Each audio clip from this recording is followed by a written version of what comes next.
Hey guys, this is Dr. Ahmed Ergin. I'm an endocrinologist, a diabetologist, and a diabetes educator. Now, today I'm going to talk to you about an important topic, carbohydrates. You're like, well, we've been talking about this forever, but today I'm going to tell you something different. Now, how can you really eat carbs, control your diabetes, and lose weight? We can do that. You want to know why or how? Listen up. Let's get started. Okay, guys, so today I am talking about eating carbs, losing weight, and controlling diabetes. Now, this may not be for everyone, but I think a lot of you will benefit.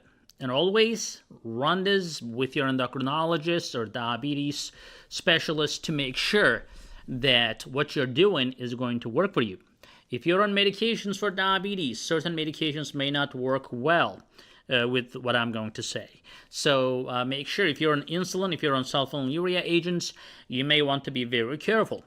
Now, what you can do here as a diabetic, and if it is appropriate for you, like everybody's saying that, you should not be eating any carbs to control your diabetes, reverse your diabetes.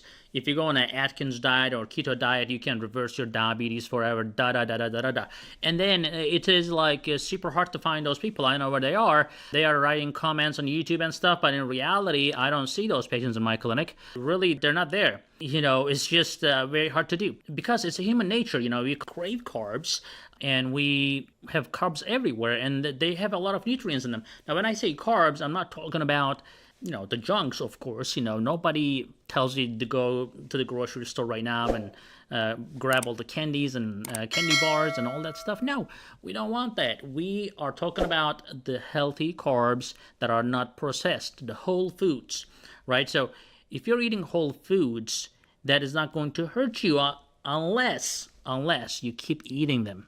So here is the trick. What I want you to do, think about intermittent fasting. So if you are fasting for a period of time, your body goes into ketosis, right? So you don't have to be eating red meat or butter cookies or whatever. Cookies are not going to work for the keto, but they make keto cookies nowadays, so they make all sorts of craziness. But if you try to do that, you don't have to be on that diet for days. Your body will go into ketosis right around 8 to 10 hours after you start your fasting. In that fasting state, you will be able to repair the damage, improve the insulin resistance, and after that, you can have a nice meal that is mixed with healthy carbs, healthy protein, and healthy fat. I'm not saying don't eat fat. You can eat fat. It's only gonna be one meal, and that's it. You're not going to snack. You're not going to keep going to that pantry. You're not gonna keep opening the fridge. Don't hang around in the kitchen. Stay away from that area. You are going to have one meal.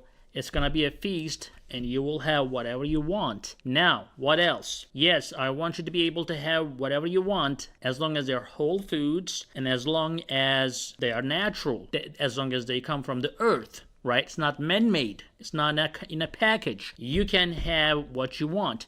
After a long period of fasting, actually your stomach will shrink, and you're not going to be able to eat too much. You want to hear another trick? Have some water before you actually engage in eating the whole plate. All right? Have some water.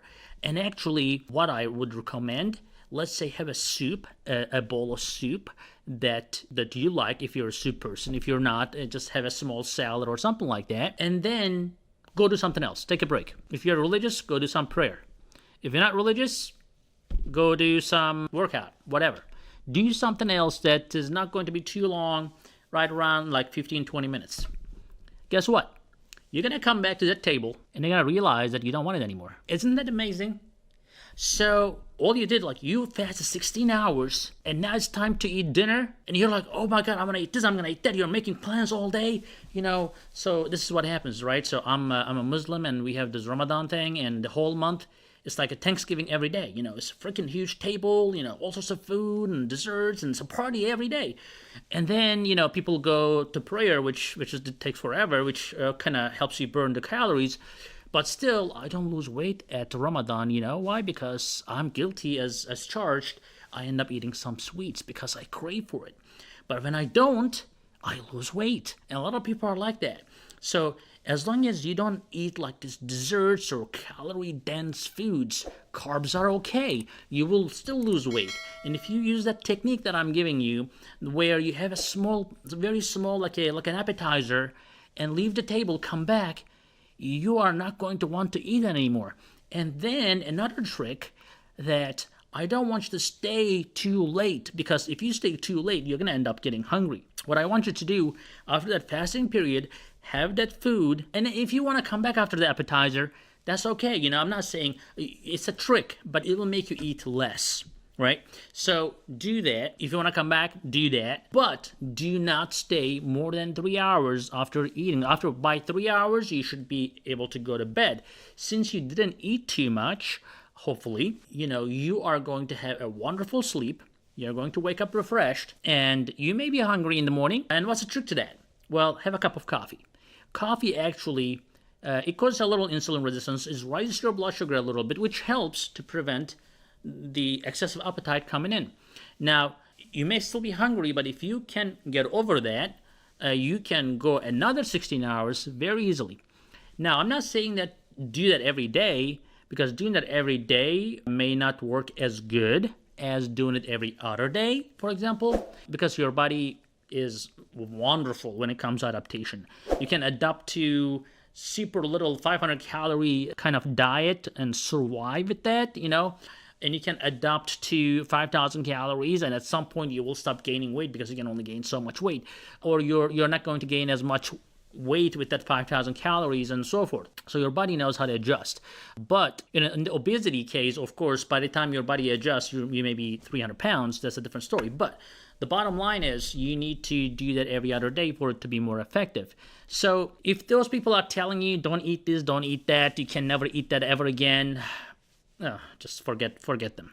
Life is not like that. You're in this life. You're here to enjoy your life. Even if you have diabetes, you will still enjoy your life. It's not a life sentence. But I think you should still be able to discipline yourself, learn to fast. And what's interesting, fasting has been shown and proven to prolong life, to have a healthy life, to reduce the cancer risk, to reverse the diabetes and insulin resistance, all these benefits. But we have to learn to be able to get over our hunger. Unfortunately, snacking is extremely common in America. I'm sure in Europe too. But the bottom line is you have to learn to fast, and that will help you achieve your goals with weight loss while still eating carbs. So guys, that's okay. Comment, ask questions, be nice. Because we are a nice community, we try to support each other. We are not here to fight. We are not doing any ideology fights here. I am a physician trying to help as much as I can, and I hope you like this video. If you do, please give a thumbs up, share this video, and have a wonderful day.